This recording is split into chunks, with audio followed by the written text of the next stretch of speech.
Happy New Year to listeners of the franchise. It's me, your New Year's baby boy, Daniel Ehrenberg. Welcome, everybody, to episode 135 in F major. This is your co-host, Henry Papali of the franchise, and Happy New Year to all, and to all a good night. You didn't say Happy New Year to me, your co-host. Happy New Year, Daniel. It's true. I guess I'm part of all. Yeah, I mean, you were included in that. Yeah, it was a blanket statement. But I forgot that, right, last time we I'm swaddled in a blanket like a New Year's baby. I am not. I am swaddled in coats outside. Henry, it's the new year. And you know what that means. Tonight, as we're recording, is 5:53 p.m. on a Sunday. The GGs, the Golden Globes. It's the Hollywood Foreign Press, mostly French. It's on tonight. The stars are out, Henry. The stars are out. That was an excellent rendition. We'll be able to hear it in a little bit, I think. Ooh, you know, I saw that movie Vice this week, which is nominated for some Golden Globes, and they talked about rendition in that movie. I saw Vice myself, yes. Yeah, what a mess. I bet you liked it way more than I did. I did. Yeah. Hey, I had a real liberal movie week, Henry. I saw Vice and Fahrenheit 11/9. Oh, you hadn't seen that yet? No. That's a mess. I like that way more than Vice. Isn't that interesting? Yeah, I thought it was so much better than 9/11. I mean, most stuff is better than 9/11. Really? Yeah. I did not. And I liked Vice. I despite its messy narrative, I thought it was really, really good. I did not expect to think that, but I dug it. It was funny. All right, let's do it. It's better than Anchorman 2, I guess. Fucking A. Jesus Christ. I thought it was great. And that Christian Bale, boy. He's a chubby. You know, it did take me out of the movie a couple times, though, because every so often Dick Cheney was lisping. Oh, he did. He did. I was listening for it, to be honest, and I didn't hear it. Stay away from my wife and daughters. I didn't hear that at all. Okay. Right. We're doing it today, Henry. I ran home from work. I'm tired. I'm sweating. I don't sweat much these days because I don't really do much. That's not true. You're a hardworking guy. I'm a hardworking guy, but I'm sedentary, Henry. I sit at a desk all day. Henry, I played basketball 2 weeks ago with former guest Nathaniel Safran. Oh. And, you know, we just shot around for about an hour and a half. You were dead. I was sore for 3 days. I believe it. Yeah. Yeah. I don't move my limbs much. Right. So listen, old QT here. Let's keep it on the QT. We're talking about Quentin Tarantino. It'll be our only time talking about him. Although he still might do that fucking Star Trek movie. You know, he's been threatening to do for years. Might happen. I don't know. Yeah. But we did it. We have a Quentin Tarantino ranking, and we watched the Kill Bills volumes 1 and 2. We did, indeed. Yes. Yeah. I watched them back to back, baby. The whole bloody affair. That's pretty cool. I had wanted to do that. I don't think I'd ever done it before. Yeah, but time did not allot me that luxury. But I really wanted to do that. But I tried to watch them as close together as I could, so it still had a good effect, like a layover effect. It was nice. I love a good layover effect. Spillover effect. I don't know. Keep it clean. All right, We're talking about Kill Bill. Let's do it. Do you want to just start straight up Tarantino rankings? Give your feelings on this fella. He's an incendiary filmmaker. I was going to say young filmmaker. He's old as shit now. And he basically ruined filmmaking in the 90s by forcing everybody to try and make Pulp Fiction. God, really anything in the 90s. If you see a Miramax logo on a movie, if you see a gun on any VHS cover of a movie from the 90s, stay away. Yeah, that's a good point. I mean, his influence is monumental for that time, right? And still carries on to this day. But I mean, up until him, you'd have your Scorsese's influencing everything and that kind of deal, Kubrick. But this guy, holy shit, man. And not even really with his first film, but the big breakout, Pulp Fiction. Yeah, My Pulp Lord. Fiction changed everything, man. But Reservoir Dogs did too. I mean, there's that great joke in Swingers where they talk about the tracking shot in Reservoir Dogs. Yeah, and how but that everybody movie ripped it was off. made after Pulp Fiction, Swingers was. Yeah, I think know. Reservoir Dogs got the attention it got after, I believe. Oh, Pulp you know Fiction. what? That may be true, Henry. I was a young lad in those mid '90 days, so you were more aware. You probably saw like things to do in Denver when you're dead in theaters. Or something. I skipped that, but I remember when it came out. I did see Pulp Fiction in the theater, and I remember traumatized as well. I was 15 or 16, and then I remember checking out a year or so later Reservoir Dogs. I don't think I had ever seen it. I'm not sure, but yeah. And so Pulp Fiction was the big eye opener for me and a lot of people, I think. But my first Tarantino, weirdly, was JB, Jackie Brown. is that right? Well, you were pretty young in the theater, or I believe I saw it in theaters. wow. And it was because there was hype, because it was like, oh, it's the new movie from the Pulp Fiction guy. And then I didn't see Pulp Fiction until a couple years later. I actually watched Pulp Fiction for the first time at a high school party. Really? Yeah, and I didn't, I didn't take it in all the way. That's why, remember, Henry, when we lived together, I watched Pulp Fiction, and then for like a couple days, I like couldn't shut up about how good Pulp Fiction is, and you were like, yeah, we know. I do vaguely remember that. Yeah. That's very funny. Yeah. Sure. Yeah. Okay. So Tarantino, we included Death Proof and Four Rooms. So we've got 10. 10. Yeah, and you've seen all 10, right? And and so have you. Yeah. So this was an interesting one. A little tough in the middle there for me. Not tough for me at all. Such an easy list. Really? Yeah. The ends of both ends were easy. It was the middle that I had a little trouble with, but I'm happy with my results, I think. Okay. Number 10. Number 10, the sequence he directed for Four Rooms. Yeah, I went with that too, and I like Four Rooms okay, but Tarantino's is a bit of a throwaway sequence. I actually think, unlike in Grindhouse, the best part of Four Rooms is the Robert Rodriguez sequence. I think that the Robert Rodriguez and the Tarantino, those are my two ones I like, actually. I don't care for the other two at all. But, Not an Allison Anders fan? Nah. I Is that who that I is? saw that in the theater, too. I don't It's remember, the In man. the Soup guy did one of them, and I want to say Allison Anders, who had done Mi Vida Loca. Ah. Yeah. But that's an easy number 10 pick. What's your number 9? My number 9 is Death Proof. Yep, straight up, bro. I went with Death Proof. Now, I'm looking at my list here, and if we were including Grindhouse as a complete movie, including the Rodriguez section, including the trailers, it might Well, be. I wasn't, but No, I didn't either. But Okay. I'm just saying it might be closer to like 6 or 7 on the list. yeah. But Sure. but just as a feature film, Death Proof is my number 9.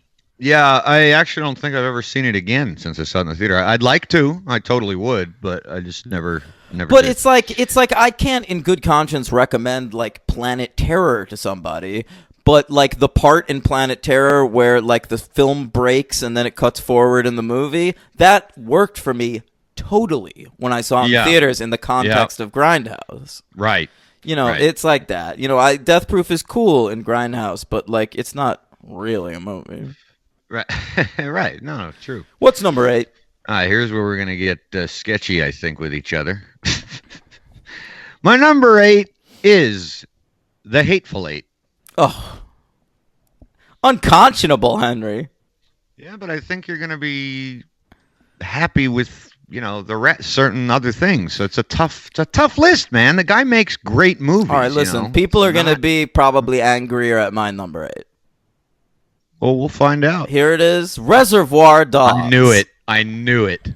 I knew that was going to be low on your list. It's really good. Yeah. But I always thought you didn't have the same love and affection for it that I did. I feel like a lot of people probably put that low, though. I don't know if you'd get a lot of hate for that. I mean, I think. In many ways, the poor man's Hateful Eight. A bunch of characters trapped somewhere together. No. I love Hateful Eight. I just, for me, it always kind of, and it's just a weird thing to say about Tarantino movies, but that last half an hour kind of goes off the rails for me. I think it's masterful up until that last half an hour, and it just sort of becomes completely haywire, and I didn't dig it. I think if you dug that, it makes sense, but it just didn't work for me. But What's number 7? number 7 for me is Django Unchained. That's my number 7. Look at that. Pretty close so far. Yeah, not bad. All right, I think this is the big surprise, at least. Well, not anymore, I guess. We've already done the first 4. My number 6 is Kill Bill, Volume 1. Mine too. Really? This is mind blowing. And I want to say that. No, I don't want to say this because it'll spoil my grades. Let's move on. Okay. Yeah. Yeah. That choice for me would have been unthinkable prior to this viewing. Because you didn't like it. Not that much. Yeah. Okay. Yeah. Okay. And it's ahead of a lot of other things. So that's your number 6. All right. Now, listen. I really do believe now we're hitting the heavy hitters. Grand slams, the slap shots, the 3-pointers, the touchdowns, the curling when the puck gets close to the circle. These are the heavy hitters of the franchise. Heavy hitter. So we're only different on one pick so far. Yeah, that is very weird. Wow. All right. Number 5 for me is Kill Bill Volume 2. Okay. My number 5, and this is a masterpiece. We're 5 stars from here on out, Henry. I agree. Jackie Brown, number 5. Okay. My number 4 is Reservoir Dogs. Mm-hmm. And my number 4 is Kill Bill Volume 2. Ooh, yeah. My number 3 is Jackie Brown. Okay. Henry, this is going to raise some eyebrows, I think. My number 3. Raise mine. My number 3, a little movie called Pulp Fiction. Number 3? Yeah. Wow. Yeah. Okay. Whoa, Nelly. You went for the bold one, man. Listen, bro, I really stand by this list. I worked on it. Because I love Quentin Tarantino. Look, so do I. Say what you will about him. He may have caused Uma Thurman to get into a car accident. He may have been implicit in some Harvey Weinstein situations. We don't know. He's done coke off a lot of hookers' breasts, I imagine. He's an odd person. Yeah. And a lot of folks who have met him personally do not care for him. Right. But I do think he's one of my favorite filmmakers, and I look forward to every new release with great fervor as I do his next film. Me too, man. Me too. What is your number 2? This was almost a switcheroo for me, so I would have raised eyebrows, but I couldn't bring myself to do it. But this was almost number 1. But coming in at a very close second is Inglourious Bastards. Mm-hmm. That's my number 2. Is it now? Yeah. Which means my number 1 Tarantino film is Pulp Fiction. And yours is your number 8, The Hateful Eight. Wow. I had a feeling. I knew that would be very high on your list because I knew how much you loved it. Now, what put it above... Well, shit. Put it above Pulp Fiction. And what? And Inglourious Bastards. You like Hateful Eight more than Inglourious Bastards? Wow. To me, when I saw Inglourious Bastards, he's a messy filmmaker, Henry. And he's a guy who had been making genre pastiches his whole career. So Pulp Fiction, it's got it right there in the title, my friend. Pulp Fiction. Right. Jackie Brown, a bit of a blaxploitation effort. Kill Bill, getting into the realm of martial arts films. Right. And revenge, fantasies. Sure. And to me, Inglourious Bastards was the revelation for Quentin Tarantino, where I think he, cashed in on all the promise that he'd earned since Pulp Fiction. And, Yes. and when Inglourious Bastards came out, I thought that was his masterpiece. And Yeah, when it came out, I pretty much said it was better than Pulp Fiction. I mean, I felt that way. It was my favorite film of his since Jackie Brown. oh, easily. Go ahead. And I loved the Kill Bill movies. I really did. We'll talk about that Right, more soon. But when The Hateful Eight, and then Django Unchained came out, and to me, not necessarily a misstep or anything, but it just felt like a sort of minor Tarantino. Boy, interesting. And then when The Hateful Eight came out, to me, the thing I loved about Inglourious Bastards the most were the long dialogue sequences. I think Oh, there he's you go. so Yes. great at dialogue, and Yeah. his movies are beautiful. But to me, The Hateful Eight is Tarantino's best script.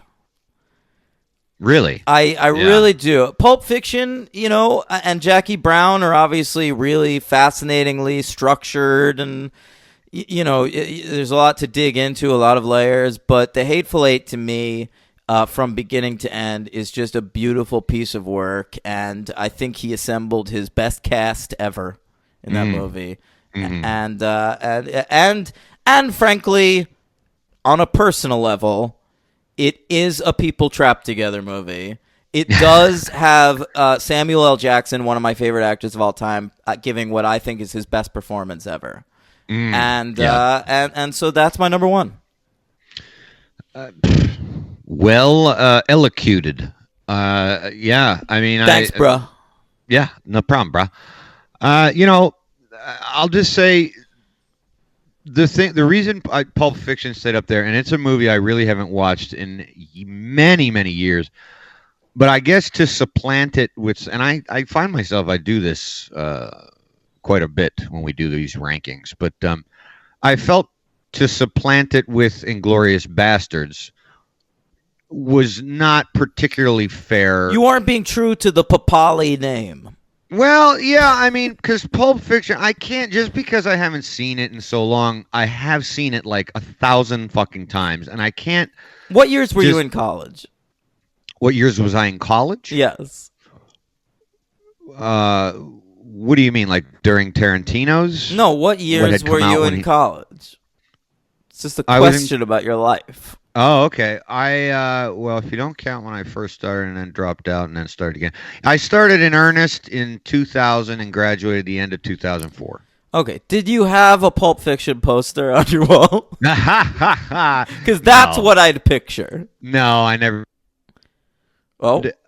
I had owned every soundtrack that he came out with all the way through Kill Bill. I had the Kill Bill soundtrack burned. I had everything. Yeah, I was that fucking nerd in high school listening to that Nancy Sinatra song. Oh, over me and over too. Again, thinking I was cool. I was in college. Yeah, I was in college with it. Yeah. I mean, I had everything, but I can't supplant Pulp Fiction. That's just I don't feel like that's possible. But for me, everything you said about The Hateful Eight, with the exception of the thing about probably the greatest cast, because I think I agree with you now that you said that has to be his best cast.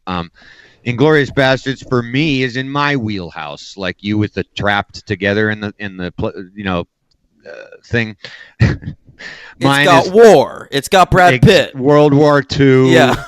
I love that shit. Alternate history. I'm not into alternate history, and the fact that he fucking pulled it off and made me not care was just such an amazing thing too. And I just remember just being so satisfied. And you talk about the dialogue. For me, that one is the one with those long dialogue. Well, that's how I felt too. Yeah, I mean, it's just a phenomenal movie. I'd never seen anything like it. I remember being in the theater watching Inglourious Bastards, and that opening sequence with Christoph Waltz coming into Waltz. What did I say? Waltz? No, I was preempting you. Yeah. Sorry. When he's coming in and talking to, they're hiding the Jews. Yeah. I remember that dialogue goes on for fucking ever, and I remember like bracing the sides of my seats, like fucking, like I was like literally, I was tense, man. Like we talked Yeah. when we did Mission Impossible Fallout, and I said like I was like balled up in my seat, like Yeah. in like the fetal position. Like that's how I was in Glorious Bastards, but it was just characters talking. I completely agree with you. I also want to make a note. I realized that the only film of his that I did not see in theaters was Reservoir Dogs. Yeah. seen Well, I all didn't other see nine. Dogs or Pulp, but I've seen the others. Yeah. You know, since I've been of age. Right, of course. All right. Well, those are very interesting rankings. Henry, what a lovely segment. That was a lovely segment. Yeah. We were more in accordance than I thought. Me too. Some interesting stuff here. Oh. Let's. I gotta get to the Golden Globes, Henry. It's 6:13. All this guy cares about, listeners, right now, he really wants to be done before the GGs. I gotta watch the GGs. Yeah. Sandra Oh and Andy Samberg Yeah, I'll be flipping in and out of that. flipping probably, the bass. I'll be slipping the bass on that, slipping the bass a little bit. Want to listen for those music cues, slipping the bass people off the stage. I haven't right. seen probably a lot of the things that are up. I did see the Coen brothers. I don't know if that's probably for nothing, right? They didn't give a shit Probably anyway. not though. No, it's gonna be. Have you seen Green Book?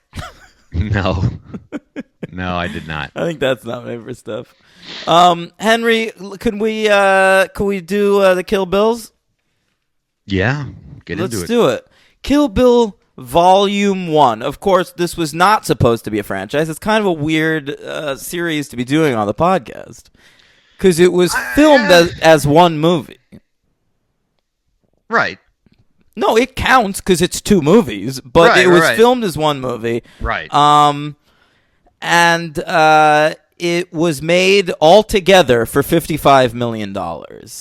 And the budget was split between the two movies. I think I read somewhere that the first one cost like the majority of the budget's in the first one because it's got the bigger action sequences Oh, yeah, and shit. sure. Even though it's shorter. Right. So the first one, written and directed by Quentin Tarantino, of course, is released October 10th, 2003.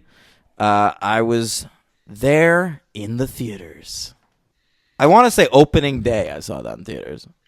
I saw it pretty quick too. I might have seen it opening day. I don't remember.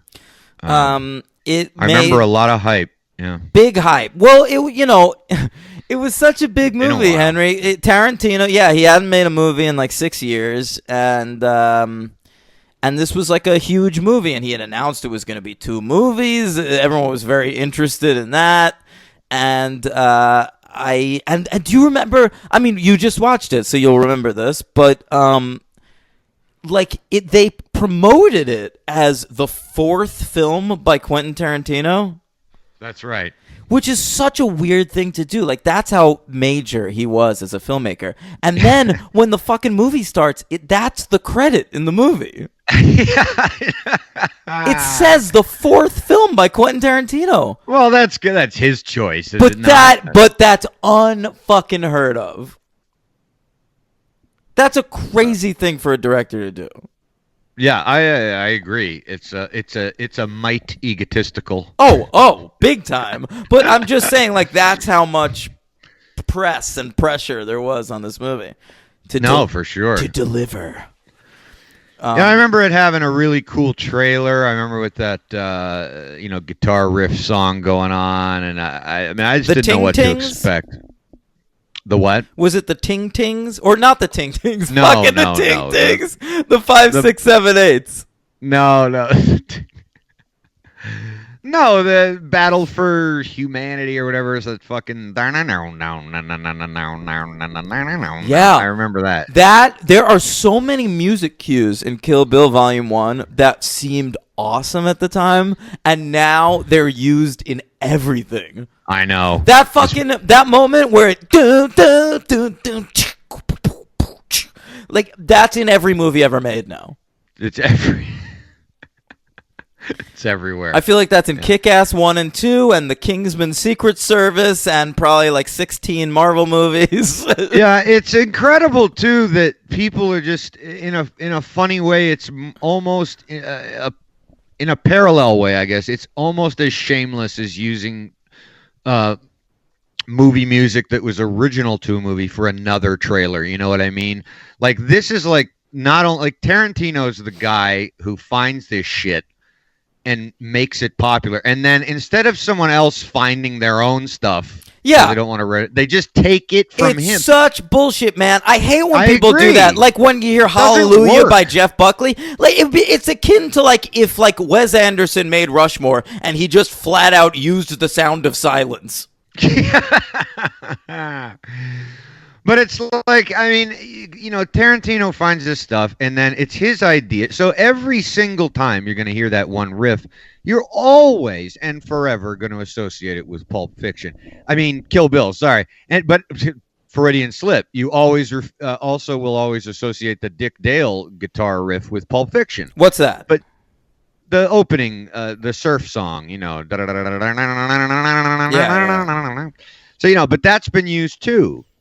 And it's just kind of like, you know, Henry, fucking remember hell, man. you remember Plump Fiction? Why does that ring a bell?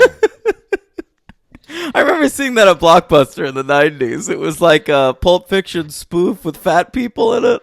Oh, all right. Interesting. And the cover was like a fat girl laying on her stomach like Uma Thurman on the cover of Pulp Fiction, but she was eating like a cake or something. God, I miss video Or maybe like a stores. steak. Yeah. Yeah. Okay. It was great stuff. Sounds good. Kill Bill Volume 1. It was, I'll tell you what, nominated for some awards, Henry. Uh-oh. And you know what? Nominated for a Golden Globe. I figured that was the case. Is that what was it nominated How for? apropos. It was nominated for Uma Thurman. Nominated, we're covering her very shortly after her great Poison Ivy turn. True. And she was nominated for Best Actress in a Drama Film. All right. Well, let's put it on then, huh? Shall we? Yeah. It's the GGs, the Golden Globes. It's the Hollywood Foreign Press, mostly French. Unfortunately, Uma lost. She lost to, she was sweeping everything that year. Charlize Theron for Monster. Oh. Yep, it was a film adaptation of an REM record, and Charlize won. She played Kenneth. She's breaking up. All right. See that year. And I'll tell you what, nominated for some MTV Movie Awards. I want my Whew. Falsetto kills me every time. I want my MTV. How about this? The MTV Movie Awards nominated Uma Thurman for Best Actress. She won. Yes, Yeah, she won. she won. Yeah. Good for her. And then Lucy Liu was nominated for Best Villain. She won. Wow. All right? And then it was nominated for Best Fight for the fight between Uma and Gogo. Okay. That won. Wow. Kill Bill Volume 1 swept the MTV Movie Awards. Okay. All right. And this movie was came in at number 40 at the box office for 2003. Made slightly less money than Old School and slightly more money than Holes. Wow. Number 40. Yeah. God, I remember this being. Boy, is that a false memory? I Well, thought this no, was a listen. fucking smash. It was a hit, Henry, but I think this is one of those movies that's a hit on the coasts. they're not going to see this in the flyovers. In Nebraska. Yeah. Mm-hmm. Okay. Listen, Kill Bill won the Electoral College. But $1 Million Baby won the popular vote. Yeah, naturally. Okay. What's your 2003 list? Can we do that very quickly, indeed? Yeah, it's been a little shuffled. Okay, I didn't touch mine, so. Yeah, I almost didn't, but I had to make an adjustment. What's your number 10? The Last Samurai, bumped down. Get it off the list. How about that? Ain't happening. Okay. Bumped down 5 slots, dude. Good. My number 10 is A Mighty Wind. Shouldn't be on your list. What happened? That is a weak movie. Great movie. His third best. Terrible. That's fucking nuts. It's whatever. What? How many movies has he made?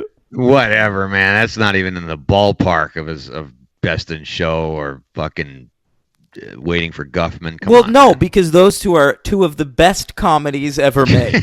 Well, all right. Number 9, 21 Grams. My number 9 is Big Fish. Good movie. My number 8 is Owning Mahoney. My number 8, the rare superhero movie to make one of my lists, X-Men 2. There you go. Honorable mention for me. My number 7 is Old Boy. My number 7 is 21 grams. 21 gramos.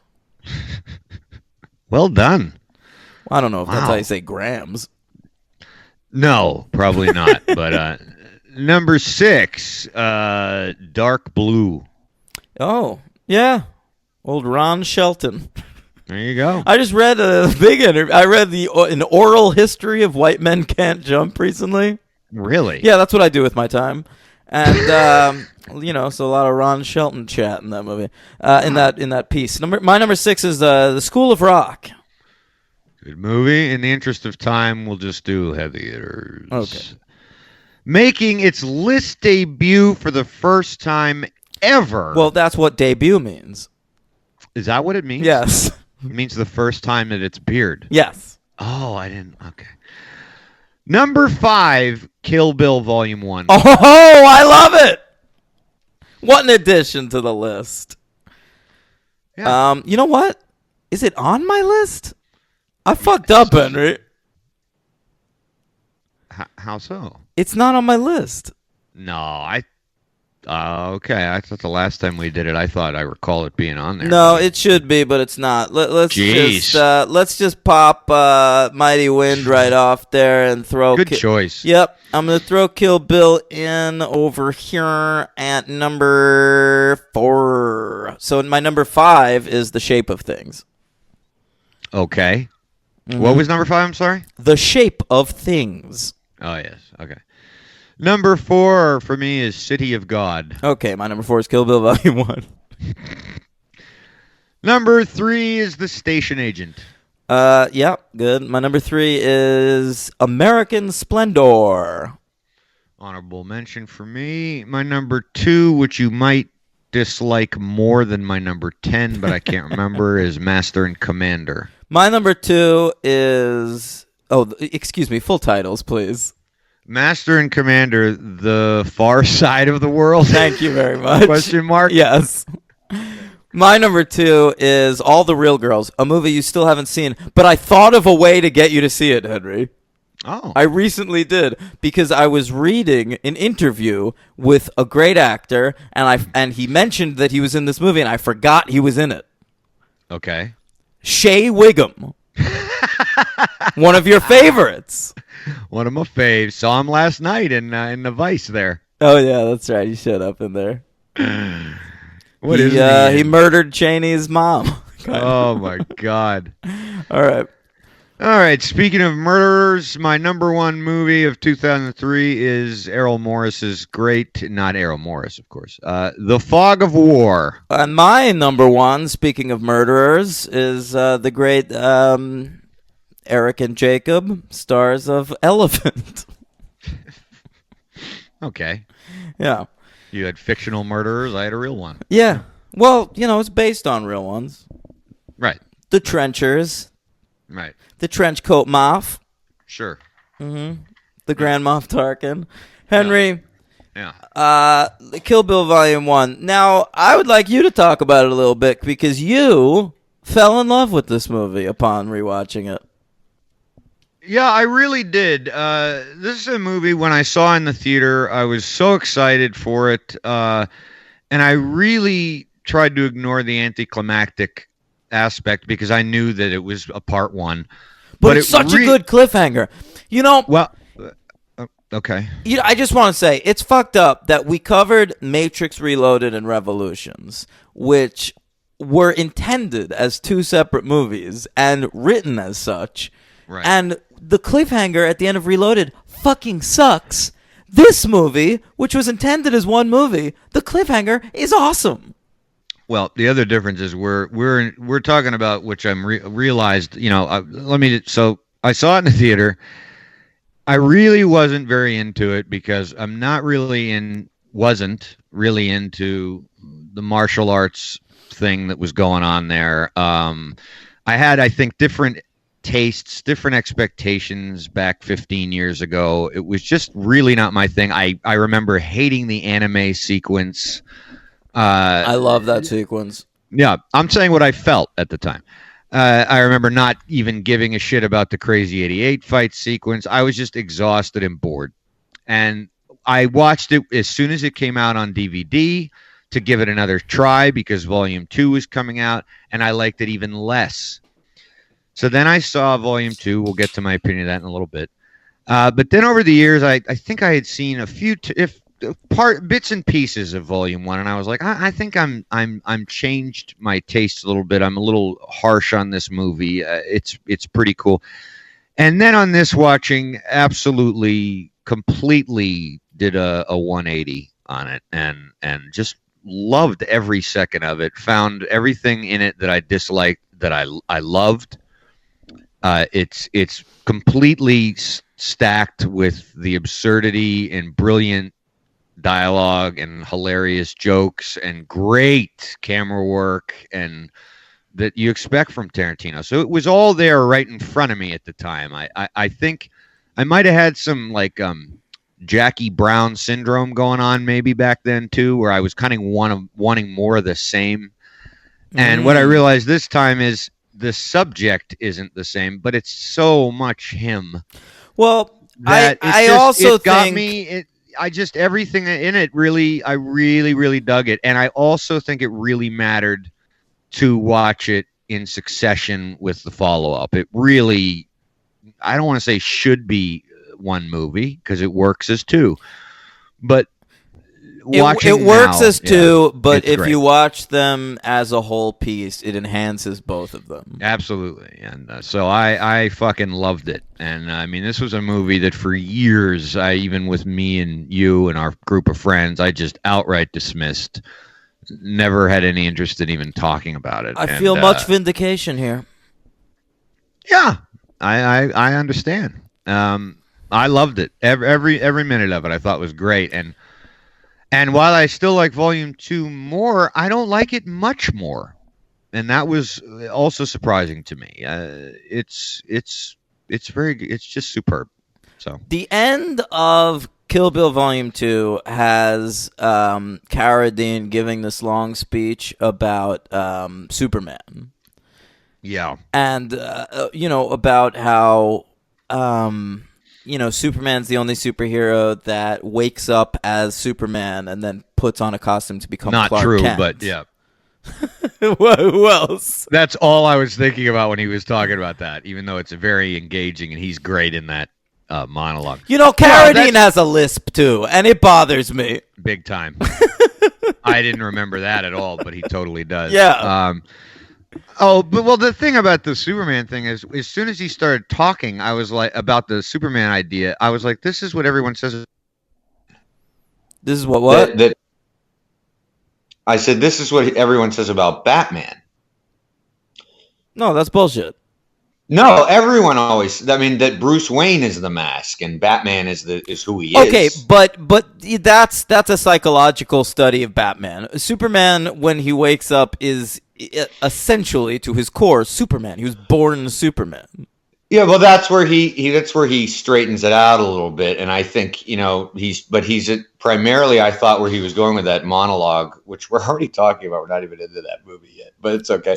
It's like physically he's Superman, but he's right when he gets into I thought it was fascinating when he got into the details of it. I was totally the only reason I bring it up is because it occurs to me that he's a guy who is taking comic books as literature and as serious art, and he is, making a legitimate metaphor to what's going on in this film.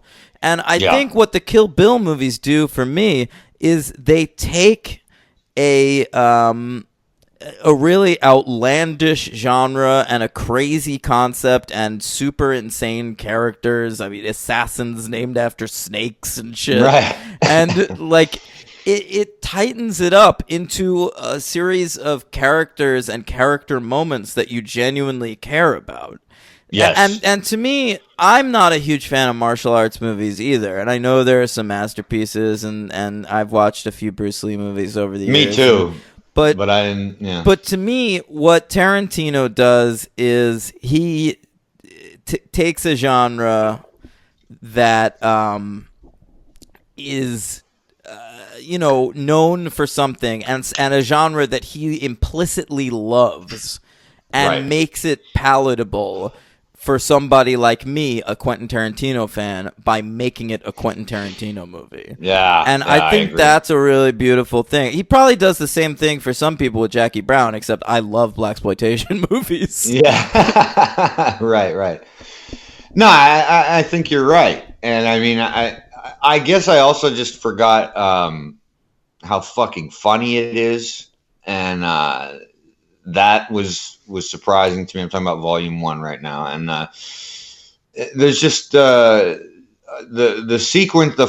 Some of the fight sequences they're really good. Whereas I remember them just being kind of, we've talked about this many times on the show, but where some of them are, in some action movies they just get muddied and you don't care you can't tell what's going on. And I think I thought that when I first saw it, but that is not the case at all in this movie. I mean, that first fight with Vivica Fox and Uma Thurman, man, it's killer, man. That shit is brutal. And I mean, and it's just so well choreographed and so well shot. I'm sure, I know, because I did the reading on some of this, but there's obviously stunt doubles, but man, you could fool me. And it's the only she kills Vivica Fox's character, and Vivica Fox's character is second on her list, so they do that one out of order, and I sense it's because Tarantino sensed what he had with that scene.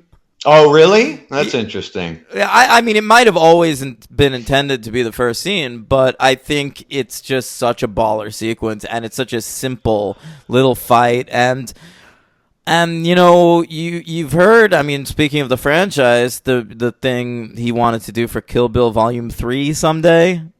With the kids. Yeah, he's talked about Vivica Fox's kid growing up and getting revenge on the bride. And you do care about everything that happens to the bride. The movie, it's basically a fucking superhero movie where the bride's your protagonist, and it's not a coincidence you don't find out her fucking real name until like late in the game, and it's called The Bride, and there's a credit in the fucking credits saying like based on the character The Bride, created by Q and U. A collaboration that would never work together again because of crazy shit. Yeah. Well, they're reconciled now. Are they? That's what I read. I don't know. What do you think about all that? Well, I mean, all I know, I don't know that much about it, is what she was in a car doing a stunt for Volume 1, and Volume 2. Oh, is it 2? Yeah, it's when she's driving down that narrow path on the way to Bill's at the end. Okay, yeah, and she was uncomfortable in the vehicle and did not want to do it, and he said that he checked it out. He checked it out, whatever the hell that means. Yeah. I doubt he drove down that same narrow passage, and said it was fine. And so then, of course, she did it and then got in an accident, right? Yeah, Like, it's really hurt herself. It's but- fucked up. I mean, Yeah. and you know, it got a lot of press because it's Uma Thurman, but this shit happens all the time, man. I mean, a stuntman died on the set of Deadpool 2. Are you kidding me? Somebody died in service of Deadpool 2. I know. Because there was a stuntman who also died on The Dark Knight. You know, Stuntmen die all the fucking time, and it's fucked they up. really do. And I'm surprised. I don't know why Zoe Bell didn't do this sequence because she, you know. Well, that's because where she- it's a head-on shot of the car, and he wanted Uma Thurman in that car. Oh, okay.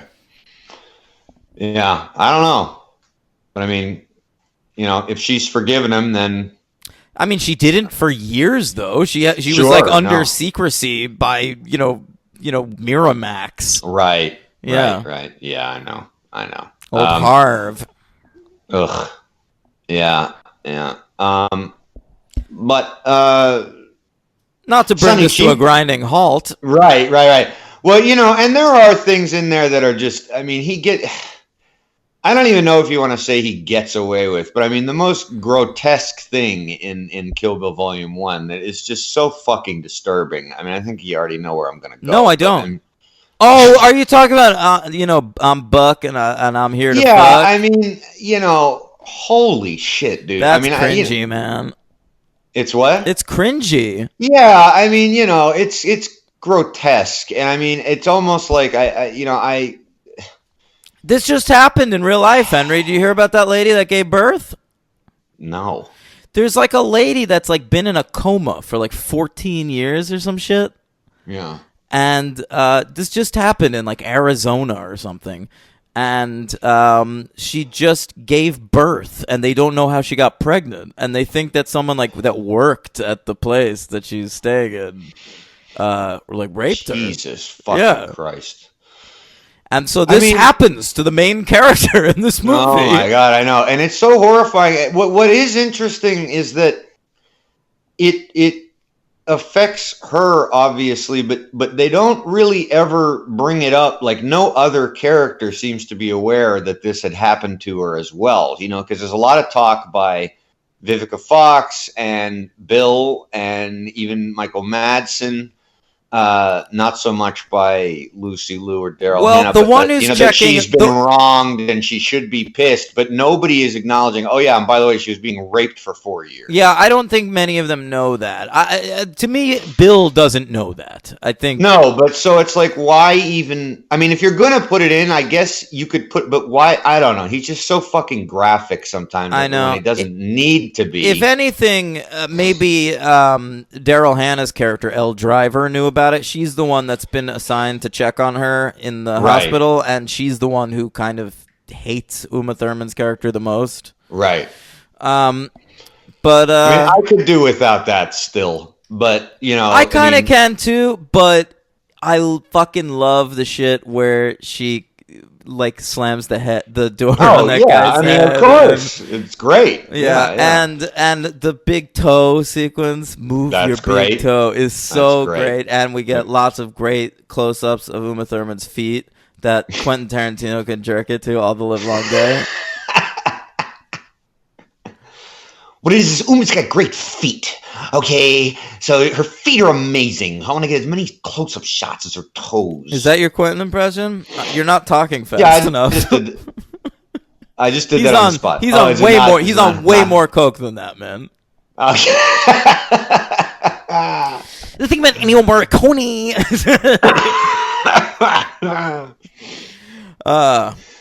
Q and you. Q and U. All right. So this movie is very consumed by the Lucy Liu section of the movie. It's a big badass action sequence with her first getting a sword forged by Sonny Chiba in a really, really great, funny. Sonny Chiba is so funny and charming in this movie. I love it. I love him in this. Yeah. Good. It makes me laugh so hard. It makes me laugh so hard too. And I did, and he's ordering around that guy, and then there's just like throwaway fucking line. I mean, there really aren't any throwaway lines in a Tarantino script, but I'm not bald. I just shaved my head. Yeah. It's like, what? It's great. And that's great that you have that in this movie, and then there's also that section of her training in the next movie. I like these little nods to like martial arts past, I agree, because it's also a fucking dangerous thing to like make a martial arts movie and have your martial arts master be goddamn Uma Thurman. Yeah, So completely. You really need that guy. I mean, you have Uma Thurman going up against what looks to be 100 Asian guys with swords and destroying them. Yeah. And that sequence is really phenomenal, the whole sequence, and I was really happy that I liked it because that was the one I knew it was coming, and I was like, oh please, I hope that I have a different feeling about it, and it really, really works. I have one beef with it. Go ahead. And look, it really does work, and the switch to black and white and then back to color is so fucking great and beautiful. It's cool. That inky ass black and white is great, and he used Yen Wo Ping's fight team as Lucy Liu's gang, the Crazy 88, and I just think it's too of its time. How so? Because look, we talked about Tarantino comes up with his own songs, right? And then people rip him off, like just do that music cue. Yen Wo Ping's fight team had been used in recent years in The Matrix and Crouching Tiger, Hidden Dragon. I knew you were going to say Crouching Tiger, but I didn't know. Yeah. And to me, the Wachowskis deserve all the credit for pulling that guy into American cinema and saying, hey, look, this is what they're doing over here. I'm going to put it in a big budget American release. To me, this is not Tarantino being original. This is Tarantino handing over the fight choreography of his movie to a guy he likes, but who had already been used. Yeah, but fair point, but I don't see particularly anything wrong with that. I don't see anything wrong with it necessarily, but to me, more than anything in Kill Bill, that places Kill Bill in the early aughts. Interesting. It doesn't for me because it's so tight and so well done that his camera work alone sort of makes it timeless. The camera work is great, and the choice for every slash of a sword to result in a massive spurt of blood is so great. Yeah, it's funny because I remember at the time, and even to this day, I hear people talk about Kill Bill. It's if you can handle the violence, and it's like, yes, it's certainly violent, but it borders that threshold of cartoon. Well, it's influenced by anime, and there's that anime section earlier in the movie, The Origin of Oren Ishii. And I'm glad you brought that up. Yeah. Every sort of slash of violence in that movie, in that little section of the movie, results in like a huge splash of blood everywhere. And so I think it's actually a really fun choice to have Tarantino show that, like, this is how it's done in anime early in the movie, and then have a big live action fight sequence and pretty much shoot it the exact same way. Yeah, totally. I mean, when you think about his other movies, it's funny because I'm sure by the kill and the amount of violence, this has got to be his most violent movie. But I found Django and the violence in Bastards and Pulp Fiction to be more I think Reservoir Dogs strikes me as the most violent, just because I think probably the violence in that movie is the most disturbing. Yes, agreed. There are different planes he's going on here. He's not always operating on the same plane of like hyper realism or being cartoonish. So, probably also, the And then it's so interesting what he chooses not to show. Like, I think it's in volume 2 when you actually see but don't see the wedding massacre. Yeah, he cuts away. He pulls back. He chooses not to show that. And there's no real reason to show it by that time. I mean, we're already, whatever, if you look at it as one movie, you know, is like almost 4.5 hours. We're already like 3 hours into a movie. We know everything about it. So there's really no reason to go there. But it is interesting, his choices. And obviously, I also thought it was very interesting that I didn't really remember at all was that I think because of the big fight sequence with Vernita Green, I did not remember that her actual sword fight with Lucy Liu is very short. Like, yeah. The Crazy 88 takes up so much time, and then the actual sword fight with Lucy Liu is much quieter and sensual. There's that weird like water irrigation device in that sequence that sort of like acts as like a weird metronome back there. And God, when she steps out of all that carnage into that soft, snowy garden back there, it's so beautiful. It's great. Yeah. It really is, and it's obviously self-consciously beautiful. You know, probably unlike The Hateful Eight, which is beautiful too, like the outside setting of The Hateful Eight, which is more natural. This is all, you know, sets, but it doesn't matter. It might be faux beautiful, but it's beautiful. It doesn't matter. His visuals are just so incredible. You know what's kind of mind-blowing to think about that I just realized? What's that? Tarantino, when he came up, he was so known for pop culture references in his work. Right. And do you realize that Kill Bill Volume 2 is his last movie that isn't a period piece? Holy shit. He can't make pop culture references in period pieces. He made after Kill Bill, he did a World War II movie. Yeah. A Civil War movie. Yeah. When does Hateful Eight take place? Also the 1800s? Yeah, later. It's like probably 1880s. Something like that. And then now he's doing one in the 60s.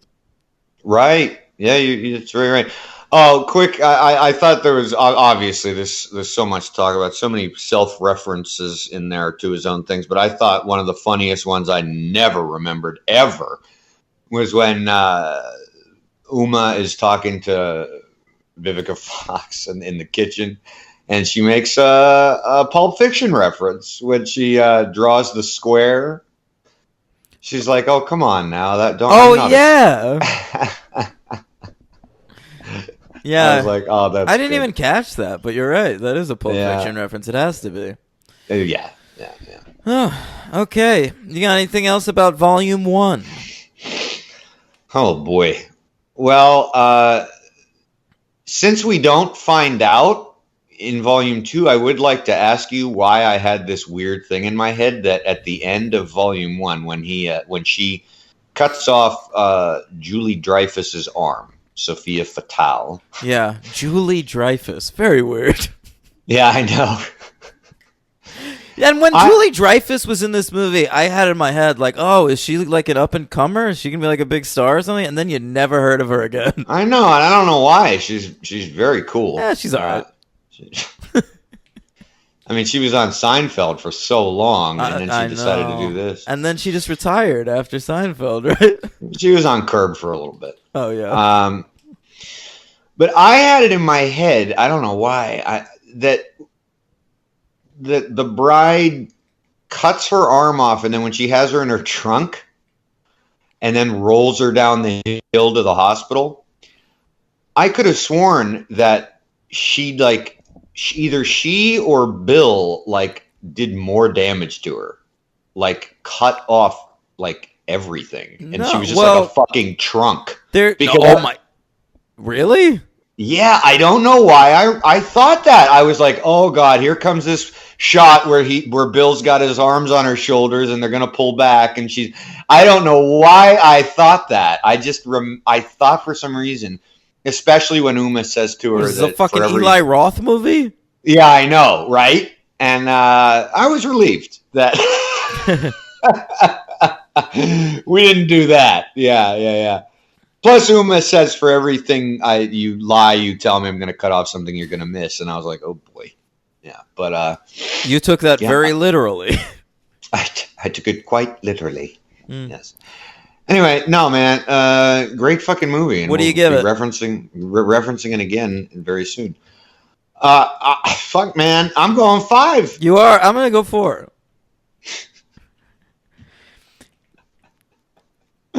All right. For the same reason that I gave a 4 to like the Deathly Dark Hallows, which I loved. It's just not a movie.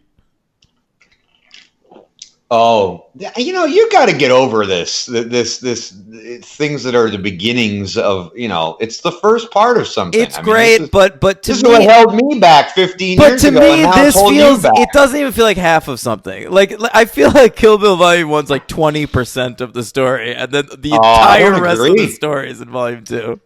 I don't agree. I that's what I used to think, and that's why I could always watch Volume I love 2 it. I love by it. itself. Yeah. I love it, but to me, Kill Bill Volume 1 works so much better in the context of the second one.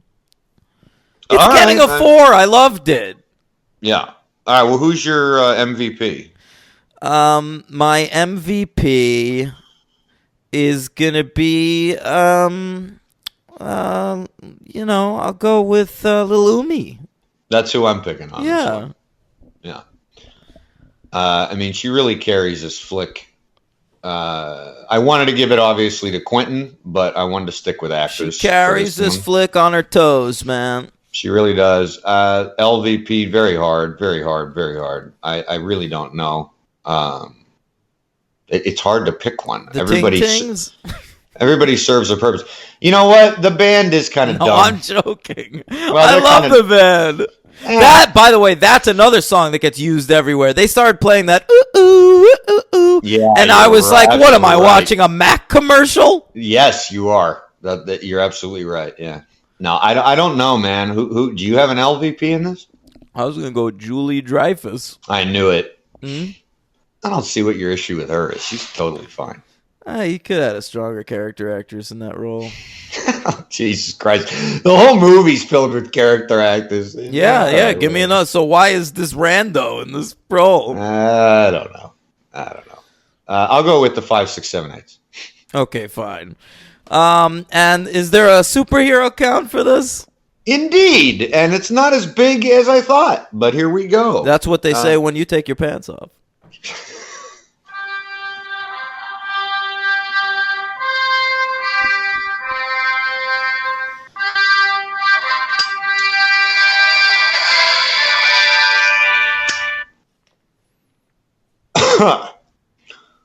Uma Thurman. Oh, Of course. Poison Ivy. That's right. The name's Poison.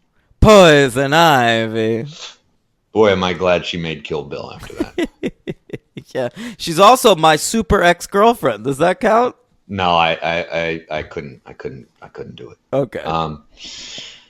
This one surprised me, but shouldn't have. She's got a co-star in this movie that is my second superhero count for the same movie as Poison Ivy is in.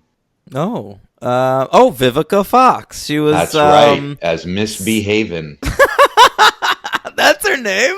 Yeah, Miss B. Haven. That's nuts. Yeah, she's trying to fuck Mr. Freeze, but he's hung up on his dead wife. So, talk about your cold shoulder. That's right. That's right. Yeah, I'm glad we pulled her out of the icebox for this too. Yeah. Number 3. She's great, by the way. And really, it's really good. It's a bummer that she has such a shitty career now. I know, man. I liked her more as a villain than I liked Lucy Liu. I thought Lucy Liu's sequence in the meeting of the bosses was great. By the That's way. We never so mentioned that. goddamn That's good when she runs fucking across good. the table and shit. It's very good. Number 3, Michael Madsen. Appears in- very briefly in this one, but Yeah, but I don't have to count him in the next one. Sin City. that makes sense. I don't remember it, but A sure. movie hated by me. It's okay. Come on. Oh, I loathed that. He plays a character named Detective Bob. Sure, Sounds Detective right, sounds Bob. right. Yeah. And in the Green Lantern cartoon, he also played Kilowog. I was gonna guess Kilowog.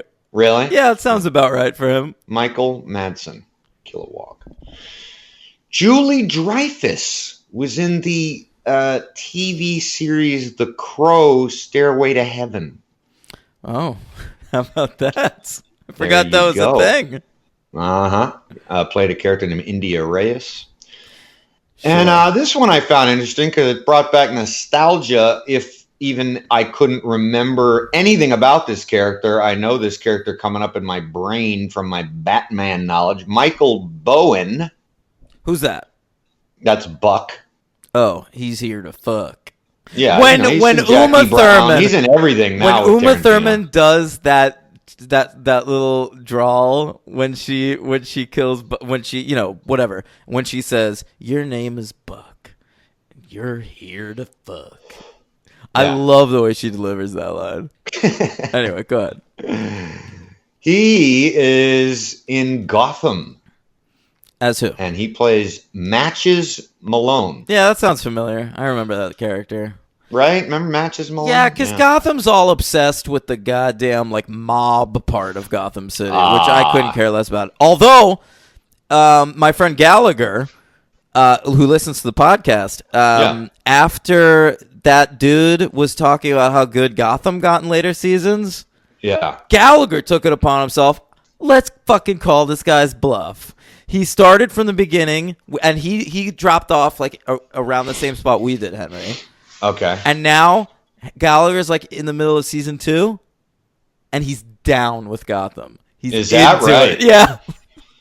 Wow. Yeah. Interesting. That's I believe that was Price Ash. Yeah, I believe you're Yeah. right. Mm-hmm. Yeah. Okay. Well, you got one there. That's good. Cool. All right. Good on you, Gallagher. Yeah. Gallagher also, I wish I could pull it up now. He sent me a list of, he ranked every Tim Allen movie. God. Yeah. A lot of number 10s on that. I'm just saying. He's seen a lot. Yeah, sure. Yeah. Okay. Yeah. Who else? Any other superheroes? That's it. Okay, great. So 5. Yeah. let's talk about Kill Bill V2.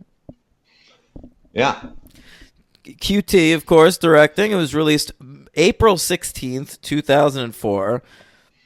It made $152.2 million at the box office, a little bit less. Came in at number 44 between The Forgotten. You remember that movie? That Julianne Moore movie? People hated that movie, and I thought it was I pretty liked cool. I liked it. Yeah. Spoiler alert, it's about aliens. I liked it. The shots of the aliens just jacking people from the ground, shooting up into the sky. That movie's pretty cool. I am stunned to hear you say that. I have never met anyone who liked that movie. And I remember renting it in New York and just on a whim. I didn't know anything saw it in about theaters. it. I was like, did you? Yeah. It's pretty decent. It's got your pretty old good. McNulty in there. I remember that. Yeah. I think that was the first thing I ever saw him in. Me too, probably. Yeah. Hashtag me too. Hashtag. And it made a little bit more than The Manchurian Candidate. I saw that. And I love that we're both defending the fucking Alien movie, and we're both Jonathan Demme, who's that? He did the Manchurian Candidate remake? Yeah. Wow, I didn't remember that. Yeah, bro. So I was there, Henry. Kill Bill V2. Me too. I'll tell you what. I saw it the day it came out. It was a Friday. I had school. It was my senior year of high school. I had a little bout of senioritis, Henry. Uh-oh. And I was about to graduate college, so look at that. I had lunch sixth period or something, and I was like, fuck this. Cut the rest of the day, went to go see Kill Bill Volume 2. Wow, cut it with a Hanzo sword. Yep. Walked over there to the Green Acres Mall. Went to go see it. Yeah. And I loved it. And I saw it by myself, loved it. the film got fucked up or something at one point. yeah. They aired. I think they showed the reels out of order or something, and then Oh my God. went back and had to start over one of the reels. It was during the Michael Madsen shit. Like something got fucked up, and I think we might have even missed like 10 minutes of the movie. Oh my God. Yeah, but it's What okay. a movie to fuck up the order too. It Jesus could have Christ. been bad, but it was such a great movie that I was just like, I was happy as a pig and shit. I don't even remember Yeah. being upset at the time. Yeah. I saw it as soon as it came out too, and I fucking loved it. I just remember that was the beginning of my strange kill. What? Your Kill Bill relationship? Yes, Okay, I said love-hate Kill Bill relationship. sure. You cut out for a second there, buddy. Oh, sorry. Yes. So, Kill Bill Volume 2 was nominated for some awards, Henry. Uh-oh. God damn it. Nominated for some Golden Globes here. 2 of them. Just why don't you go ahead and read it. Okay. Uma Thurman again nominated for Best Actress in a Drama. This time she lost to the Swankinator, Hilary Swank, the iron-jawed angel herself, for Million D Baby. And Mr. Carradine. Now, is this David or Keith? This is David. Okay. David Carradine. He was nominated for Best Supporting Actor, Henry. Wow. Yep, and he lost to a fella named Clive Owen for Closer.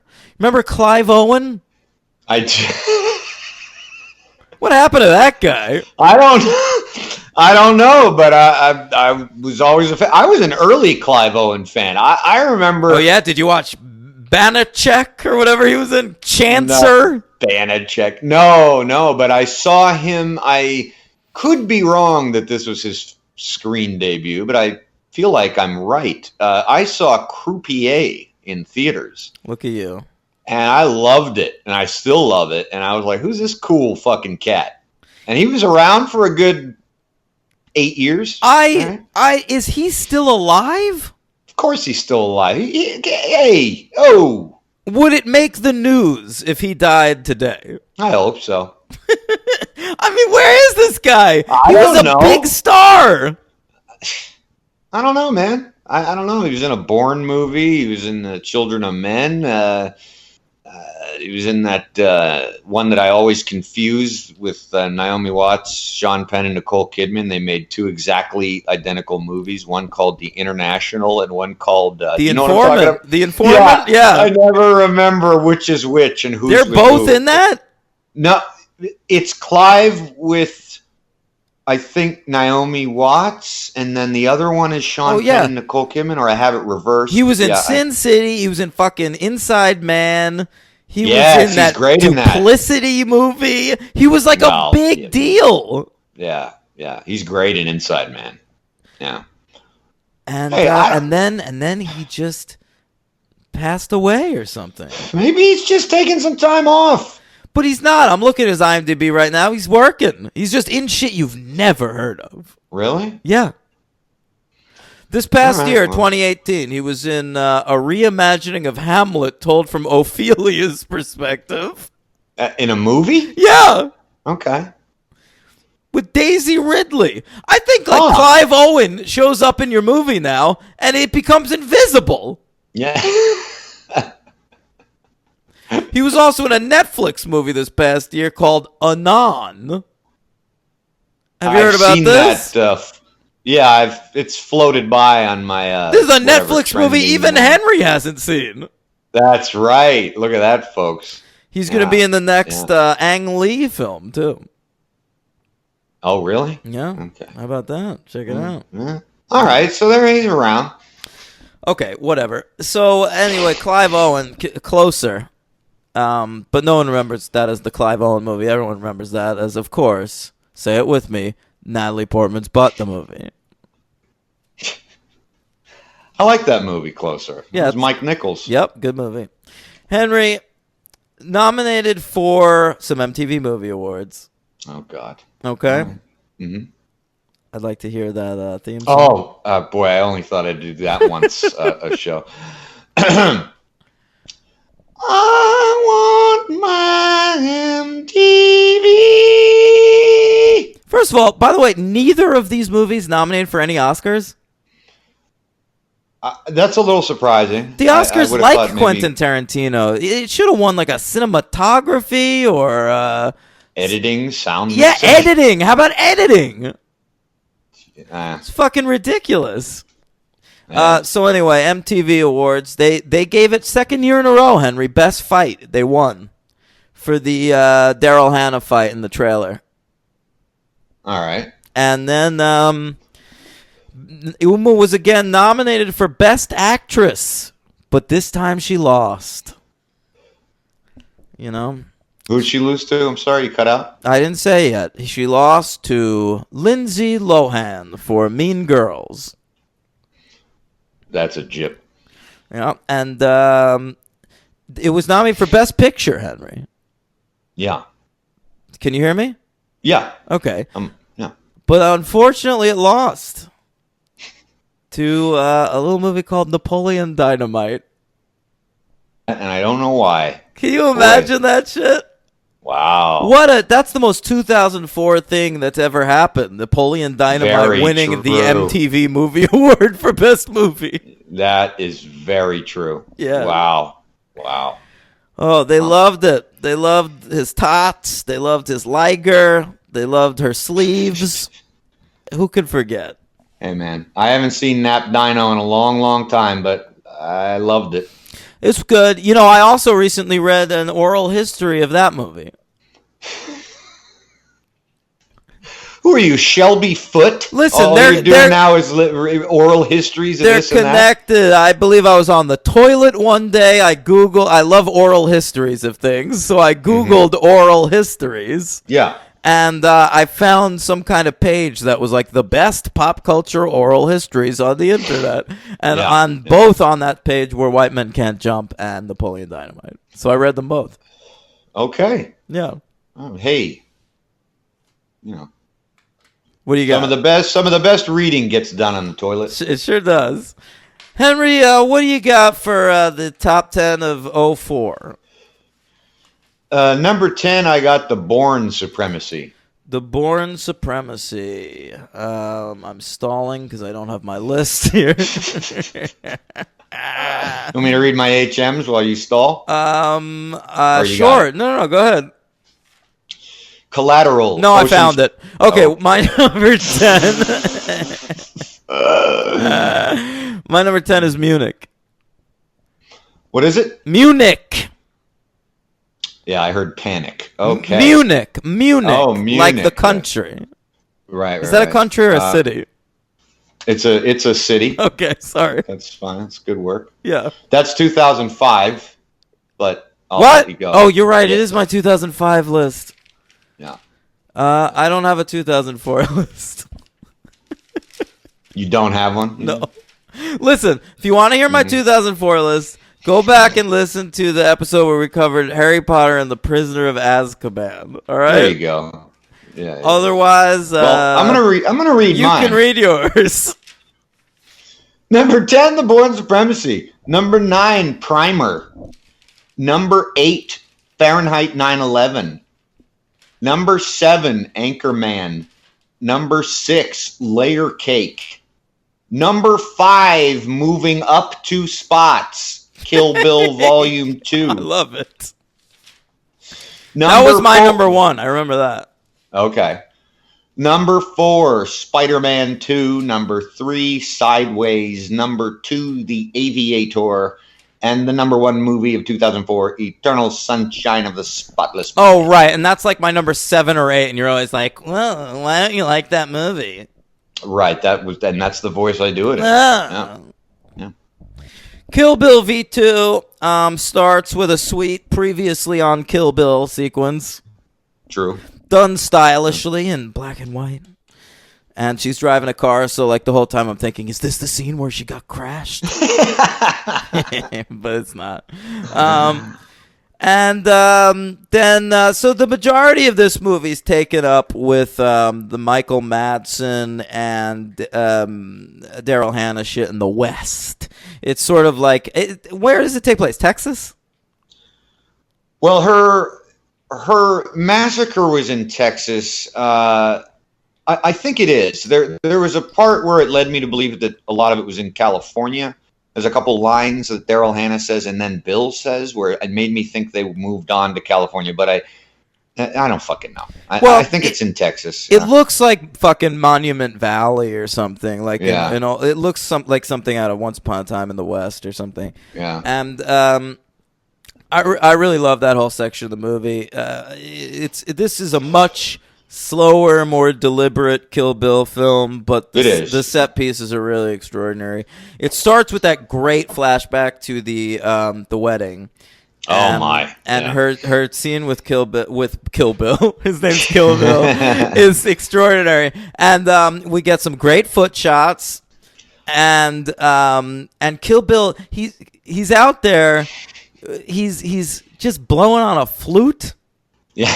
And I'm thinking this guy must be worse to date than Rocky.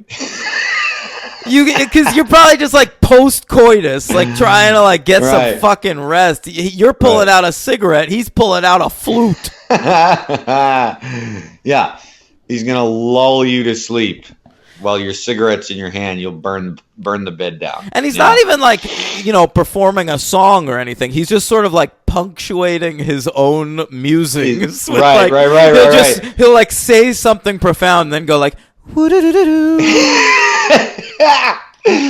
Yeah, I kept being psyched out, right, when he's at the campfire with her and he's telling the story of Pai Mei, and he keeps looking like he's gonna keep going back to the notes, but then he doesn't. Yeah, And yeah. then he does, and he doesn't, and then he doesn't, and then he does, and then he doesn't, and he does. Listen, Yeah. listen. Yeah. Superman wakes up. Superman. He was put in that baby blanket by his parents. Woo-doo-doo-doo-doo. Poo, poo, poo. Autoerotic asphyxiation.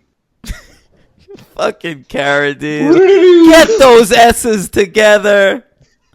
Can we stop with this? At one point, Grey's Anatomy had like a cast of 10 actors, and like 7 of them had speech impediments.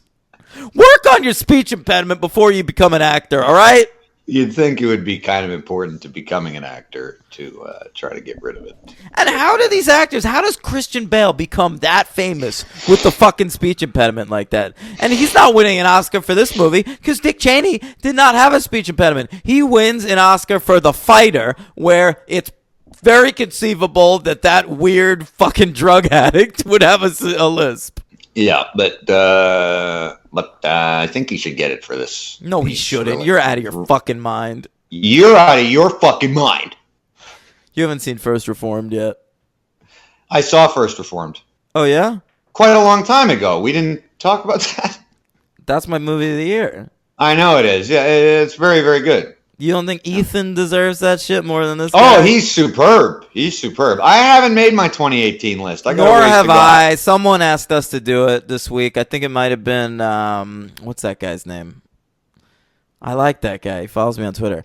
Anyway, I don't know. I'll read it later. But I think in a couple of I'm not months ready. I'll I'm be not all ready. right, Yeah. but- I've started working on it. I'm watching a lot of 2018 movies. In fact, I'm right in the middle right now of that Steve Carell drug movie.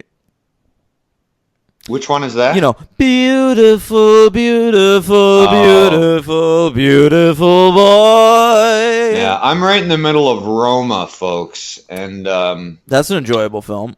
you saw it? Yeah. You liked that. Yes. You liked Roma. Oh! Is Henry not into the latest Cuarón film? I haven't finished. I don't know if I can do it. Henry! I'm an hour in, man. Keep going. Oof. But you got to admit it's beautiful. It's very beautiful, as I would expect from him, but whoa, it's a tad boring. I don't know. I think it's not the masterpiece that some people say it is, but I do think it's my favorite Cuarón movie since Y Tu Mamá.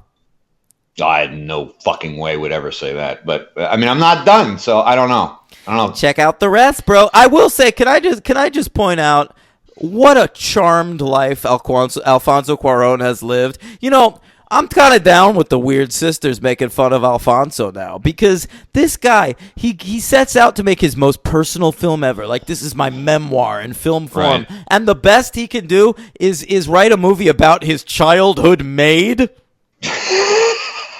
I wish those were my problems. Yeah, I know. I wish my maid got pregnant once. Yeah, I know. No, I hear you. I love Cuarón, but I don't know, man. This really ain't my. No, this is cup of tea. this is a great movie, Henry. You astonish me sometimes. Hostels is boring to you. Hostels but is this boring. but this is not this movie. Oh. This is way better than Hostels. Okay. Like, way better. Wow. Yeah. All right. I mean, that's Hostels isn't Cuarón, but I was. You know what else is more boring than this movie? Sicario 2. Yes, that's exactly what I was gonna say. I know you were. Okay. Because you're fucking high. Oh my god. I like the actor who plays the bride's groom. Who is this fucking guy? Yeah, it's an odd choice. You'd think it's gonna It be is somebody very odd. because there's other actors in that scene, like Samuel Jackson is Rufus. Love it. That's great. Didn't remember that at all. But then there's just Yeah. like this random guy who's like, this is the dude she chose to marry. He's like a record store employee, which is fine, who like runs his own record store. But then you meet him and he's Right. like, hey, bro. Oh, your dad? Yeah. Sweet. It's like fucking Jonathan Silverman. Yeah, it's so bizarre. I didn't remember that at all. That it was just some rando dude with floppy orange hair. It was Yeah. very strange. It's an odd choice. Well, you don't know it's orange. It's black and white, bro. I'm taking an artistic stab. Taking a stab at it. If they colorize them like old I Love Lucy episodes. 100%. Yeah. 100, Get 100%. Ted Turner on this, baby. Oh. So then we abscond to the desert, and Michael Madsen's there. He's being Michael Madsen, and he works in a titty bar. I work at a titty bar. I know. Yeah. Not the most inventive stuff there, but I love Michael Madsen. He's. So do I. I think he's legit incredible in this movie. He's my MVP. interesting. I love his whole world weary vibe in this entire it's movie. hysterical. One of my favorite lines in the entire movie. Actually, it's not really his line, but it's about him. Is when Carradine says to him, "You hawked a Hanzo sword." and it's priceless. And Madsen's like, "Not in East Texas, it ain't." I got $250 for it. Yeah. And then it turns out that he didn't hawk it. It's such an odd little touch there. Yeah. You know? I love him. His whole section of the movie is great. When she is sort of like fucking strafing the side of his trailer, like trying to break it. It's like this great like ninja breaking into like the facility, like the lair of the bad guy sequence, but it's Right. done with a trailer. Right. And- You're right. It's hilarious. And Yeah. she opens the door, and he shoots fucking rock salt into your tits or something. Yeah. I I love that sequence too because it's so funny that and it belies the absurdity of the movie that she kills she goes through Lucy Liu's army of samurai swordsmen and she can't handle just breaking into this fucking RV. She opens the door and he just blows her away with a shotgun. because It's this just- guy uses a shotgun. There's no It's fucking just- honor system by this trailer. No, there is not. But it's just so funny that she, they don't make her like employ any sort of ninja tactics. Slipping in through the roof or catching him by surprise. Just comes Well, right that's to the her front plan. door. and- She is trying to catch him by surprise, but like, how do you catch someone by surprise in a trailer? Oh, it's so fucking funny. It's great. It's And really then- good. And I remember in the theater when he buries her alive, that entire punching through the coffin it sequence. stays black for a perilously long time. It is amazing. I Yeah. remember in the theater just thinking, I don't know if this was the exact thought, but I just remember this is fucking genius. It's scary. Like, yeah. And and her actually punching it through with the music swelling. I mean, it's fucking great. And the man. fucking flashback to Pai Mei to explain how she Brilliant. knows how to break out Brilliant. before, and having that happen while she's buried alive is so fucking brilliant. And like, I remember like the first time watching this movie, loving that sequence, but thinking like I liked the Sonny Chiba sequence more, and did we need another one of these in the movie? But then like the payoff is so great, and then the payoff of Daryl Hannah killing him in flashback is even better. Oh, it's excellent. Yeah, I love that yeah. shit, and I think it's the best buried alive sequence in movies since The fucking Vanishing. Ooh. Yeah, that could be. Never thought about it. But Yeah. For that instance, could be the best Yeah, buried alive yeah. sequence ever. Ryan Reynolds, yeah. you can try all you'd like, buddy. I'm not interested. I saw that. Yeah, me too. Oh well. Hey, let's give a little props here to Daryl Hannah. Great casting choice. I love it. Another one at Quentin's. She's the least of the Samurai Cyber Squad. What are they called? The Super Monkey Death Boys. Deadly Assassination Viper Squad. Sure. I think The Deadly Or Viper Divas. Assassination. No, they're not the Divas. What are they, Yeah. the fucking Debs? It's the anagram of it, though. Mm. It's Deadly International Viper Assassination Squad? Is it I Divas? believe it is. No, That- they don't ever say divas, but when you spell it together, That has it's- never occurred to me.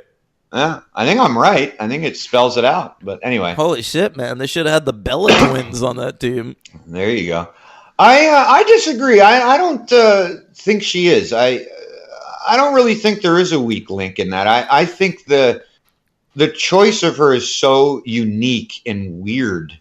You know, that's obviously one of his best No, assets as a director is finding people from the ether of nowhere or has been and bringing them into something that they wouldn't normally do. I agree, but And- let's just say Daryl Hannah's no Robert Forster.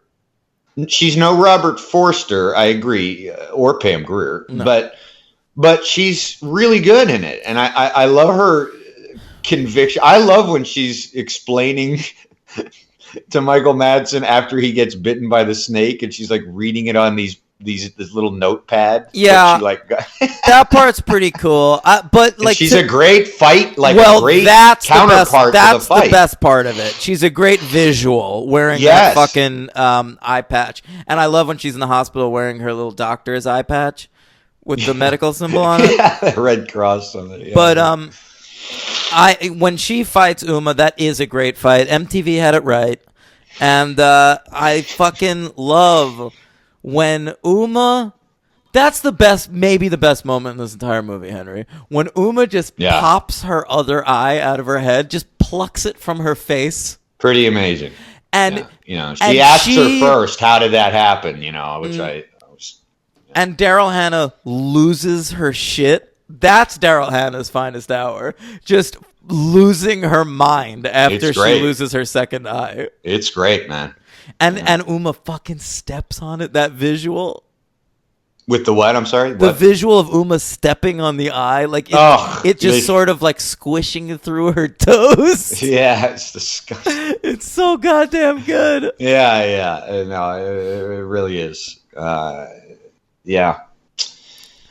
What else we got here? I guess we should go to the Bill. Bill. Yeah. Well, I'll yeah. say that we've already my- talked about the Superman thing. I want to say my LVP for the movie is we right before Bill, Uma has to find out how to get to Bill. And she visits a fucking whorehouse. And there's Michael Parks, Again. who had a small role in Kill Bill Volume 1 as a different character. And Michael Parks, he's a great B-movie actor, and R.I.P. He died recently, and, Right. and he was really good and had a little bit of a resurgence at the end of his career there. Well, Tarantino brought him in And for Kevin a couple Smith. of things. Yeah. Yeah. Right. because he was in Red State and Tusk. But he's in flat out brown face in the scene. Yeah, that's bad. I agree with you. He's playing a character named Esteban, and he's doing a silly Spanish, like a Uh, Mexico accent. Yeah, you nailed He it. sounds LVP. like fucking Chris Kattan doing Antonio Banderas. Yeah, he does. He really does. I don't get that idea. I don't know. I mean, I don't think there's anything wrong with the character or the role, but why not get like some cool older like Spanish Mexican? Yeah, throw You know, that dude who actor. like from Better Call Saul and Breaking Bad, who presses the button. Mark Margolis. Yes, yeah, throw that dude in there. Yeah, I mean, when he did, when Quentin did Django, he got like the old Django actor in Yeah. there for a little role. Yeah, it's a bad choice. I agree with you. He's LVP. It is very, very weird and took me out of the movie for a second, and I don't know what the thinking behind that was. I don't either. Probably just, Michael, I want you to do 2 roles. Can you do a Mexican? Crazy Mexican. Over the top. Can I just rub some fucking brown paint on your face? Oh. And he's good enough in his first role. He's memorable. Yeah. Plays that same character, I think, in a few other Tarantinian films, which I'm sure will be tweeted about, because he plays a character named Earl McGraw, and I think that character shows up. In Oh, really?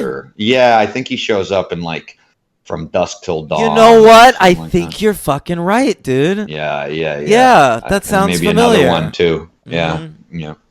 Earl. My name is Earl. I'm just trying to be a better person. My name is Earl. There you go. How about that? How about there goes in your whatever happened to list. Jason Lee? Mm. Well, I mean, he's being held in the Church of Scientology for future Sure. use or something. He's studying you because he's going to be playing you in Oh. in the movie is made about you. Let's see. Let's look up Jason Lee. What's his latest credit? Because you're right. You never see that fucking guy anymore. Yeah, I mean, Clerks 2 is, I don't know what. For like 2 seconds, yeah. Right. Oh, right. He's Syndrome in The Incredibles, but he wasn't in the second one. I don't know, dude. His Long time. last credit is 2015. And that was as an extra in Going Clear. No, that Right? was Alvin and the Chipmunks, the road chip. Yeah, so maybe Scientology, the church is just letting him lend his voice to things. Yeah, that's odd. Where's Jason Lee? Can someone tell me? He doesn't have any upcoming credits on IMDb. He is being, I think you nailed it, man. He's locked in a room somewhere. Something's doing going on. Self-evaluation, or what do they call it? What do they call that? What, like an e-meter reading? Yeah. But there's a word for it. They use it in The Master, I think. I can't remember what it's called. Henry. Anyway. So she goes and sees Bill, and there's her daughter. She's still alive. Right. All right. Right. And we find Cute out kid. totally cute kid, and we find out her name, which is Beatrix Kiddo, Yeah. which is a great reveal because dating back to the very first scene of Kill Yeah. Bill Volume 1, people are calling her Kiddo. Right. Yeah, and you Yeah, think very it's just a nickname, but it's not. It's her name. And there she is with the kid, and there's that great scene where they stay up late to watch that fucking movie. Yeah. Shogun Assassin, I think it's called. I don't know. I Yeah, looked it I up. think I IMDb'd the movie Sure. because I knew it had to be real. Of and, course. And it's a super random one. It's like from the 80s. Love it. Yeah. Yeah. And so that's great. And then she has that long sequence with Bill. And like the Lucy Liu fight, it's not really much of a fight. No, it isn't. It's more a tete-a-tete with That's right. with a couple of little sword flourishes thrown in. And Yeah. then, which was also set up in the Pai Mei sequence earlier in the movie, she kills him with the five-finger death, whatever. Yeah, in between the flute soliloquy. Yeah. Oh, Pai Mei taught you the five-finger nerve punch.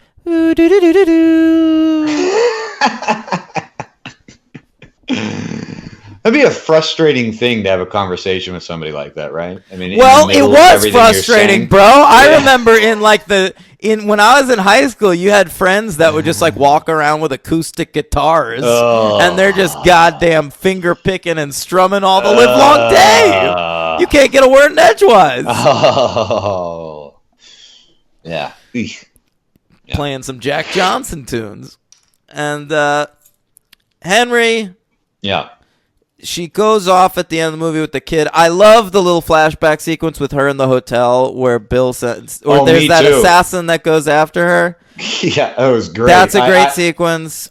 didn't remember that at all. And I love her crying on the floor of the hotel bathroom because she is done. Yes, I'm so glad you brought that up. That is just, it's such a great sequence because it's like it's the bride is done, we're done, Uma is done, and it's like just perfect. It's like an emotional release that is just you don't have to. It's not implied. It's just shown. Uma's career went to shit after this movie, and I think you gotta blame Tarantino and the Weinsteins for that a little bit. Yeah. I think after this fight she had with Tarantino, she got a little blacklisted. Blacklisted, and maybe. I mean, she's had some. Was she on the HBO thing right recently? I mean, she's out there doing stuff. What but HBO thing? Oh, it was pretty critically acclaimed. I thought you told me about it. It was like a mini series. What? What was the thing that came out last year with the thing you loved that I didn't watch? Big Little Lies? Yeah. She's She not was in on that. something. No, I know that, but she was on something similar to that, like a few years ago. But I'm just saying, bro, like No, not yeah, 3 yeah. or 4 years after these movies came out, which were hits and critically acclaimed, and she was nominated for Golden Globes. right, She gets in that fight with Tarantino, and then all of a sudden she's appearing in Motherhood, which I think went straight to video, Yeah. and fucking Hysterical Blindness, which I think debuted at Showtime at a Right. time when Showtime movies were not a big deal. right. And I don't know, it's a bummer because she fucking kills it in these movies. She's great, man. I mean, Uma Thurman's great, and I don't really know. I don't think she's done yet, but you are right. She kinda- If she hasn't already, she should go back to TV. I think she'd be dynamite as the lead on like a great TV show. I agree. It'd be a great format for her. Yeah, for sure. Yeah. Oh, right. She was in the house that Jack built. But, I mean, look at this. She was on a couple years ago, The Slap. I don't know what That is. was a piece of shit. She was in Smash. She was, like, recurring on Smash. Oh boy. Yeah. Yeah, I'm looking it's too. rough. And, No, she wasn't in anything, bro.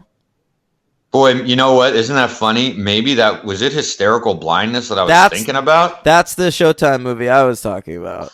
HBO, but it was 16 years ago. So fucking, I'm way off. Her career's dead. Jesus Christ. Well, maybe they'll make Volume 3. Yeah, maybe. What do you think about that? You think they will? Do you think they No, should? I don't think she ever will. I don't think they'll ever make a volume 3. I would like to see it. I don't think So would I. I have trust in Tarantino enough that even if it's not as good as these, it'll still be like worth making and worth watching. Because the thing I trust Tarantino about is if he doesn't have a story to tell, the movie won't get made. Yeah, that's very true. Very true.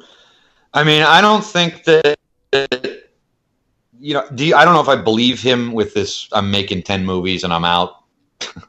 Packed. I don't that he's either, made with but I himself, mean, oh, you mean like 10 movies total? So he'd only have like 2 left or something? Yeah. He said he wants to write novels and shit. Look, I mean, I don't he's know. not He a might. super prolific guy. No, He might no. bow out. This isn't like Steven Soderbergh who made like 2 movies a year for like his entire life and then said, I'm never making a movie again. And we all Right. knew it was bullshit. Yeah, it could be true. I think that'd be too bad, but you're right. I would like to see, he seems to think like, at a certain point, artists don't make great shit anymore at an old age, but some do. Some do. You're right, and I don't think he's one of the ones who wouldn't. I mean, he's the guy has been at the top of his game for 26 years, and I don't see why that would stop. at this Jean-Luc point. Godard is in his 90s. He's still making good movies. And Is he really? Yeah, he fucking is. And I mean, there's tons of guys like that. For every goddamn Coppola that like hits a certain age, or like Cameron and just like forgets Woody Allen. their inspiration. There's guys like that will just like keep making movies into old age, and they Scorsese. remain interesting. Ingmar Bergman was like that, man. Scorsese, dude. How old is Scorsese at this point? He's not that old. He is, I'm thinking of guys that were making movies in their fucking 80s and shit. I think he's the same age as De Niro, and so I think he's 75. That's old. Yeah. Yeah. I mean, you know. Some I guys know can you be haven't. fucking vital into old age, man. Yes, I agree. And Tarantino's nowhere near being an elderly person, so I hope he continues. You know what I'd love to see him do? Say he's retiring from movies and then make a TV show like fucking Soderbergh did. Oh, well, I love Soderbergh's TV show. You mean starring Nothing's Clive Owen? That's right. There you go. That's where Clive Owen's been. That was already like 4 years ago. That's okay. Maybe 5 years ago. I don't know. I own the Blu-ray. That's all I you know. do. All right, what do you give Kill Bill to? 5. Me too, buddy. Oh, really? Yeah. That's your first fiver in a long In a time. while, yeah. I'm gonna give this one a 5. Okay. I fucking love it. It's a beautiful end to this quote unquote franchise, and I really think it's a bit of a masterpiece there. I agree. I think the whole together is a masterpiece. I agree, but I think like from beginning to end, Kill Bill 2, like with the ghost blowjob of Michael Parks, Right. is a pretty perfect movie. Well, I always agreed. That's what I always would have said. Yeah, you were just down on the first one, but now you love That's it. right, but I'm not now. Love so it. I really Love it, like love them it. both together. Yeah. All right, so I rank them 2 and 1, but what a couple movies this is. Yeah, I rank them 2 and 1 as well, but it's close. LVP, we agree. Michael Parks. And my MVP is Michael Madsen. And mine is Daryl Hannah. I love that. Okay.